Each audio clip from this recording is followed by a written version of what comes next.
এই পালোয়ানের সাথে পাঞ্জা লড়ে কেউ পারে না। যে এই পালোয়ানের সাথে লড়তে আসে তার হয় হাত ভেঙে যায়, নয়তো হাত লম্বা হয়ে যায়, নয়তো হাত ফুলে যায়। সুটিয়ে লাল করে দেবো, নোংরামি বার করে দেবো। এন্ড তখনই ওইখানে একটা খরগোশ চলে আসে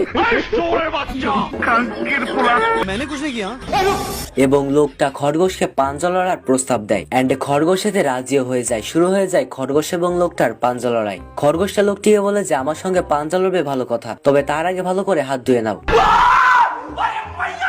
এন্ড আবার যখন পাঞ্জা লড়তে যায়, খরগোশটা লোকটিকে কাতুকুতু দেওয়া শুরু করে। এদিকে লোকটা তখন রেগে গিয়ে নিজের জামা টেনে ছিঁড়ে ফেলে এবং আর যাতে কোনো প্রকার চালাকি না করতে পারে এই জন্য শেকল দিয়ে তাদের দুজনের হাত বেঁধে নেয়। আর শুরু হয়ে যায় দুজনের হাড্ডাহাড্ডি লড়াই। এন্ড তখনই পাশ থেকে একটা খরগোশ এসে বলে, अबे कौन है बे तू?